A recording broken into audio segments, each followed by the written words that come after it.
Retornando, vamos agora, finalmente, estudarmos a primeira dimensão ou a primeira geração dos direitos fundamentais. Já tenho em mente o seguinte, a primeira geração, a primeira dimensão dos direitos fundamentais, ela nasce, Ela nasce para se contrapor ao Estado absolutista, para se contrapor ao Estado absolutista. As primeiras iniciativas, dos direitos, de primeira dimensão, são desde 1215 com a Carta Magna na Inglaterra de João Sem Terra. Depois nós temos a Paz de Westfália, depois nós temos o ato do habeas corpus, a lei de habeas corpus, e depois nós temos a Carta de Direitos, também aqui marcando em 1688, inícios da primeira dimensão dos direitos fundamentais. Então, coloquem no caderno de vocês, eu não vou escrever aqui, não trouxe um slide, eu gostaria que você anotasse, prestasse bastante atenção nisso. Coloque assim no seu caderno que os direitos de primeira dimensão, eles marcam uma transição do Estado absolutista, que era um Estado autoritário, para um Estado de direito. De um Estado absolutista para um Estado de direito, com evidente destaque para um direito fundamental extremamente importante. Qual é esse direito fundamental? Liberdade, Com destaque para a liberdade como o marco, desse momento aqui, o marco deste momento.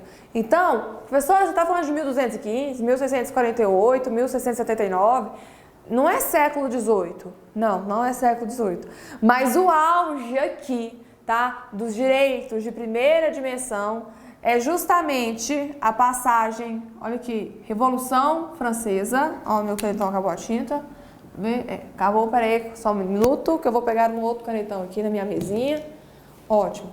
Passagem de um Estado absolutista ali na Revolução Francesa. Durante a Revolução Francesa, século XVIII, 1789, se não estou errada. Então, olha aqui. Revolução Francesa é um marco dessa primeira dimensão. Passagem de um Estado absolutista para um Estado de direito. Olha aqui, transição do Estado autoritário absolutista para o Estado de direito. E qual que vai ser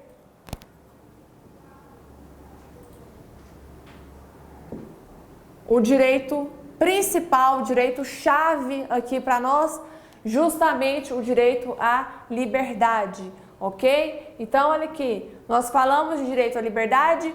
E, obviamente, por que liberdade? Porque nesse momento aqui histórico, o rei que decidia qual que era a religião oficial do seu país, não existia, o direito de propriedade como nós temos hoje. Se o rei quisesse, ele tomava sua terra, bom? Se o rei quisesse, eu sempre brinco com os meus alunos em sala de aula, eu falo para eles assim, se o rei quisesse te mandar para a guerra para pegar a sua esposa, ele fazia isso? Ele fazia isso, Não existia o que nós falamos, a ideia de propriedade minha, afinal de contas que eu trabalhei, que eu lutei, que eu comprei, e aí vem o governo e toma de mim, não.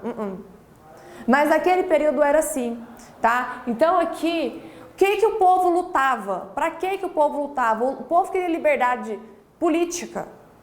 O povo queria direitos civis, O povo queria autonomia da vontade, privada, lógico, Se a autonomia da vontade é privada mesmo. Então, olha aqui, direitos individuais, direitos civis e direitos políticos.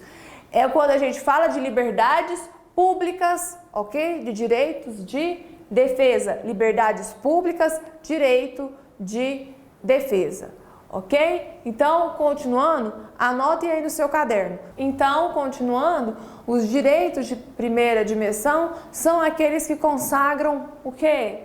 A liberdade do indivíduo, tá? São aqueles que consagram a liberdade do indivíduo. Aqui eu quero um não fazer do Estado, tá? Não fazer do Estado. Como assim, professora, um não fazer do Estado? Ó, passei o slide sem querer.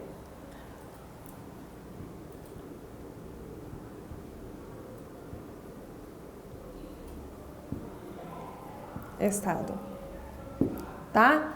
Uma prestação negativa. Por que, professor, não fazer do Estado prestação negativa? Ora, porque eu quero que o Estado me deixe em paz. Ah, professor, como assim o Estado me deixar em paz? Eu estou falando de liberdade? Estou falando de liberdade o quê? Pública, tá? Eu estou falando de direitos individuais. Eu estou falando de direito à vida. Porque não existia necessariamente a ideia de direito à vida. Eu queria o quê? Direito de associação. Eu quero o meu direito de propriedade. Eu quero o meu direito de liberdade o quê? Religiosa. Tudo isso tem a ver com o Estado me deixar ter autonomia. Eu estou falando de autonomia privada. Então, Estado, suma de parte de mim. Me deixa escolher minha profissão, me deixa escolher minha religião, me deixa associar a qualquer grupo que eu tenha interesse, ok? Me deixa ter direitos políticos. Eu quero votar, eu quero participar da vida social, da vida do governo, né? Da vida política do país.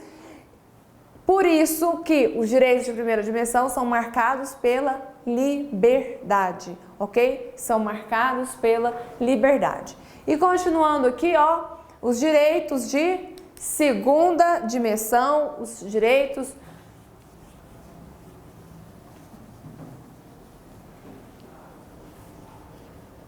que se contrapõem não, né? Complementam os direitos, olha, falando contrapõe, não se contrapõe não, eles complementam justamente o que?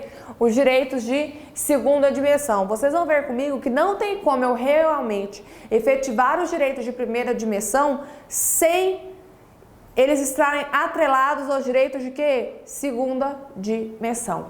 E olha aqui, vamos aqui de novo na história, tá? Com o fim da Revolução Francesa, nasce uma nova classe social na Europa. Não necessariamente com o fim da Revolução Francesa, tá? Mas ela se consolida, ela se fortifica com o fim da Revolução Francesa, que é a burguesia, tá bom? Que é a burguesia. Na Inglaterra, tá? Que saiu na frente, tá? No período de Revolução Industrial, quem saiu na frente foi a Inglaterra. E a Inglaterra fazia o seguinte: a Inglaterra saiu à frente na Revolução Industrial, principalmente com fábricas de tecido. Por isso que eles expulsavam, né, a classe rural de suas terras. Os grandes donos, né, de fábricas ali cultivavam não, né? Cuidavam de ovelhas para obtenção de lã, transformavam, né, aquela terra que tinha sido, né, desapropriada ali em uma terra para cuidar de ovelhas, ok? Faziam, né, o tosqueamento e aquela lã daquela ovelha ia para as cidades e eram trabalhadas o quê? Nas fábricas de tecido, ok? Então, na Inglaterra, com a ascensão, né, da indústria, nós temos o que? A Revolução Industrial. Só que a Revolução Industrial, ela só se fortaleceu da maneira como foi à custa do sofrimento do povo inglês. Vocês podem ter certeza disso, tá? Por quê? Ora, as mulheres trabalhavam nas fábricas, chegavam a trabalhar 16 horas. Nós tínhamos crianças trabalhando nas fábricas, trabalho infantil, porque a criança recebia menos que a mulher e a mulher já recebia menos que o homem, né? Nós temos um êxodo rural, porque a população começa a sair do campo, porque elas começaram a ser expulsas do campo, expulsas das suas terras ou compravam suas terras por valor irrisório. E as pessoas tinham que ir para a cidade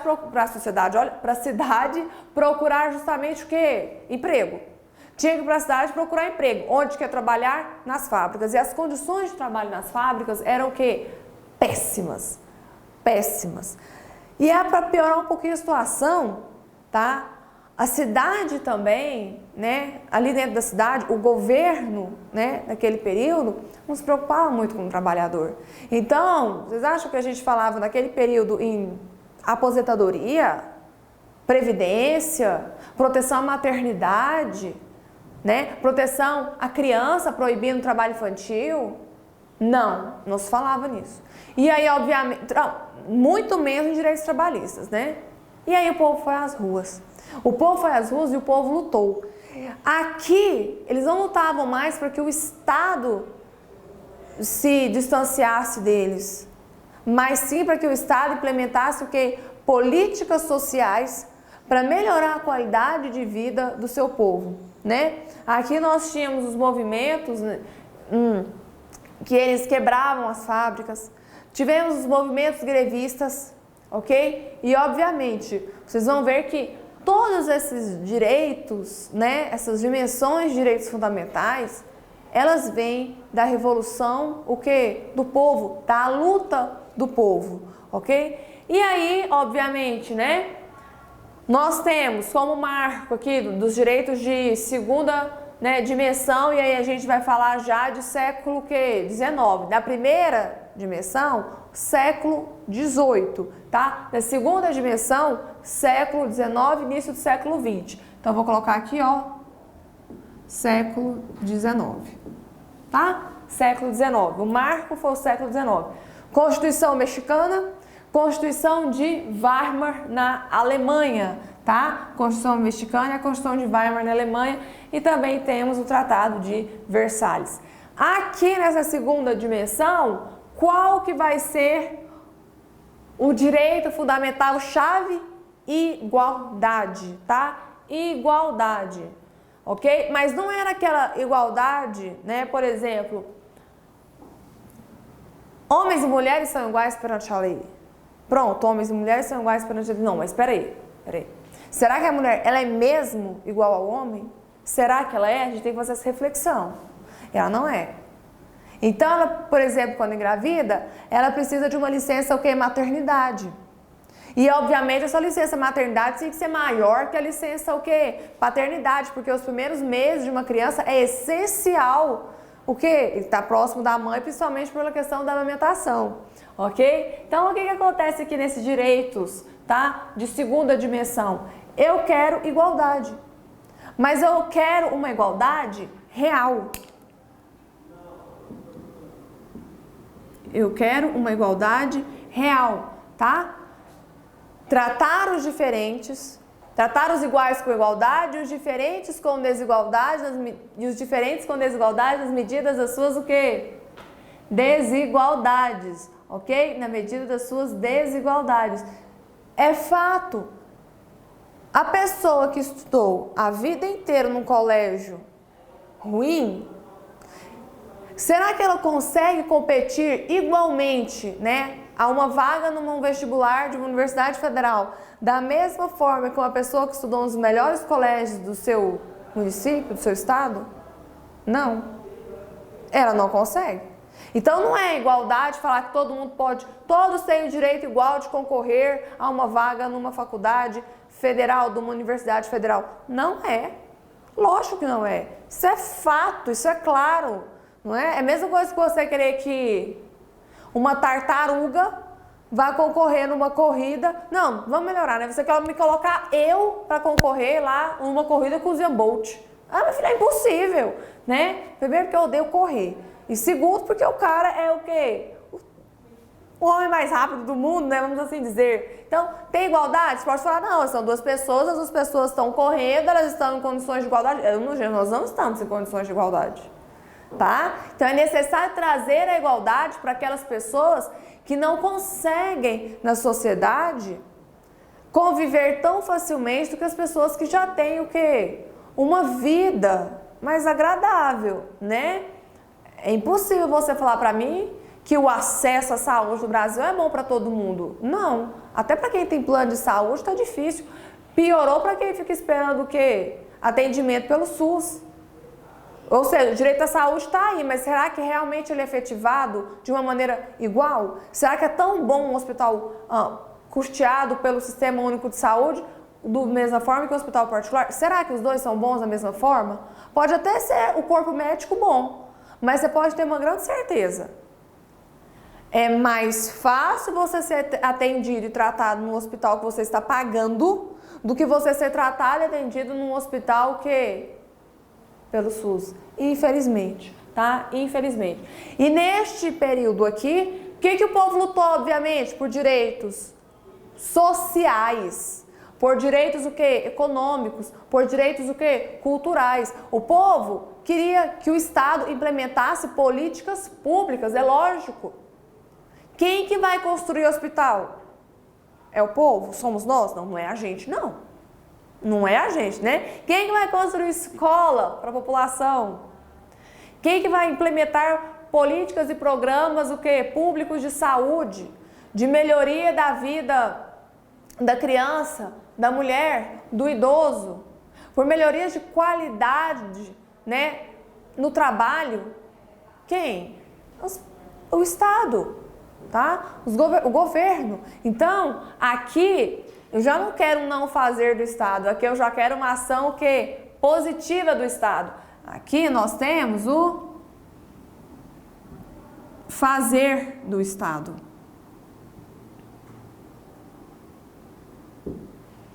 Tá? Fazer do Estado. E aí nós caímos num grande problema. Reserva do possível versus mínimo que existencial. Aff, professor, o que é essa reserva do possível? Nós sabemos, tá? Nós sabemos que as necessidades de um povo, elas são infinitas, tá? E que os recursos financeiros para realizar essas políticas sociais, ele é o quê? Finito. Ou seja, ele tem um limite, ele acaba, né? Não tem dinheiro para tudo. Como que o Estado, então, resolve essa situação? Ora, eu não posso fazer todas as políticas sociais porque eu não tenho dinheiro. Agora, as necessidades dessa população, desse povo, não acabam nunca. Não acaba nunca mesmo, né? Então, é o seguinte, eu tenho que, pelo menos, garantir o quê? O mínimo existencial. Tá? Tem-se que, pelo menos, garantir o mínimo existencial. O que é esse mínimo existencial? E aí eu vou falar para vocês, você vai pensar, ih, professora, nem o mínimo existencial não está dando certo, não. Então, o mínimo existencial está atrelado ao princípio da dignidade da pessoa o quê? Humana, tá? O princípio da dignidade da pessoa humana. Gente, mínimo existencial é pelo menos o necessário para você ter uma vida o quê? Digna. O necessário para você ter uma vida digna. Ou seja, educação, saúde, alimentação, transporte. Isso é essencial. Isso é essencial para uma vida em sociedade, tá? Então, o que é a responsabilidade, pelo menos, mínima do Estado em relação a essa balança, né? Quantidade de dinheiro que eu tenho para implementar políticas públicas e necessidade infinita de estar realizando o quê? Políticas sociais, afinal de contas, as necessidades, elas são o quê? Infinitas. Então, o que nós temos aqui? Reserva do possível versus o quê? O mínimo essencial. Pelo menos o mínimo essencial, o Estado tem o quê? Que garantir. Garante? Não, nós sabemos muito bem disso, né? Infelizmente, não garantem, ok? Então, em relação à segunda dimensão, eu quero que vocês não esqueçam, tá? Qual que é o direito fundamental aqui? Igualdade. Igualdade, tá? Segunda dimensão, século XIX e século XX também, tá? Início do século XX, o que eu tenho aqui? A busca pela justiça social, tá bom? Busca pela justiça social. Anota isso no seu caderno, tá bom? Quer alcançar a justiça social. Continuando, terceira dimensão. Aí a terceira dimensão já é o século quê? Século XX. tá? Século XX, nós vamos ter aqui os direitos, o quê? Transindividuais. Direitos transindividuais. Professora, o que é direito transindividual? É aquele que ultrapassa a minha pessoa e vai para toda a coletividade, ok? Para toda a coletividade. Então, presta atenção aqui comigo. Efeito estufa. Pensei, demorou que chegou, né? Efeito estufa. Quando tem o calor, eu estou em Goiânia, tá, gente, gravando essa aula. Goiânia é uma cidade quente. Quente. Eu não sei se chega a ser tipo Cuiabá, mas Goiânia é quente, Goiânia é seca, tá? Goiânia é uma cidade seca, você fica sem ar, sabe, você passa mal, um calor horrível, mas Goiânia é maravilhosa, tá? Goiânia é uma cidade maravilhosa. Amo Goiânia de paixão, é minha terra. Viajei, né? Mas é minha terra e eu amo, e Goiânia é quente. E aí vem aquele efeito estufa. Será que só eu passo mal? Será que só atinge a minha pessoa? Ou o efeito estufa vai atingir uma grande parte o quê? Da população? O mundo inteiro sofre com o calor, tá? Com o aumento da temperatura na Terra. O mundo inteiro sofre com isso. O efeito estufa não vem só sobre a minha cabeça, não. Então, quando a gente fala de um direito para se proteger, né, o meio ambiente, obviamente, para controlar efeito estufa, você tem que fazer o quê? Proteção do meio ambiente, né? Para proteção do meio ambiente, eu falo de direitos o quê? Transindividuais, aqueles que são destinados a toda uma coletividade ou a um grupo social, ou também a grupos o quê? Vulneráveis, tá? Por exemplo, o idoso, a criança, a mulher, o negro, ok? Então, olha aqui. Os direitos fundamentais de terceira dimensão são marcados pela fraternidade, pela solidariedade, tá? Fraternidade e solidariedade. Qualquer um dos termos está o quê? Correto. Você parou e percebeu até agora que direitos de primeira, segunda e terceira dimensão, olha quais são, tá? Os direitos que marcam cada um deles: liberdade, igualdade e fraternidade. Liberdade, igualdade e fraternidade. Ideais da Revolução Francesa. Primeira dimensão, liberdade. Segunda dimensão, igualdade. Terceira dimensão, o quê? Fraternidade, tá? Liberdade, igualdade, fraternidade. Então, olha aqui, como exemplo, nós temos o direito ao meio ambiente, o direito dos consumidores, nós temos a paz, o direito de comunicação, patrimônio comum da humanidade, autodeterminação dos povos, tá? E autodeterminação dos povos nós estudamos, artigo 4º da Constituição, são princípios que regem o Brasil nas suas relações com os outros países, ou seja, nas suas relações internacionais. Ótimo. Então, olha aqui. Coloquei para vocês, para complementar, surge a proteção dos direitos humanos, tá? Quando surge isso? Final da Segunda Guerra Mundial, né? A partir de 1945. Não estou falando que os direitos humanos nasceram aqui, não. Estou falando que eles se fortalecem, tá? Que eles passam a ser o quê? Protegidos. E aí se pensa no ser humano como gênero e não como homem, tá? Não como o ser homem, mas como gênero, ok? Que é o que? A espécie humana como o todo, ok? Então, olha aqui, não está distrito ao indivíduo ou mesmo a uma coletividade determinada. Não, aqui eu quero a proteção da humanidade, tá? De toda uma humanidade, ok? O ser humano como gênero. Então, aqui encerramos os direitos de terceira dimensão. Vou colocar aqui, ó, século XX, século XXI.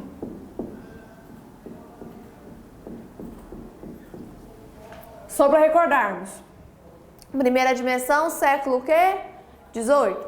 Segunda dimensão, século 19, início do século 20. Terceira dimensão, século 20 e início do século 21. Ok? Então, continuando, mas nós vamos parar aqui. Esse bloco acabou e vamos estudar a quarta e a quinta dimensão. Vou explicar para vocês por que é posicionamento que não muito pacificado na doutrina constitucionalista. em relação aos direitos de quarta e quinta dimensão, ok? Então, até o próximo bloco.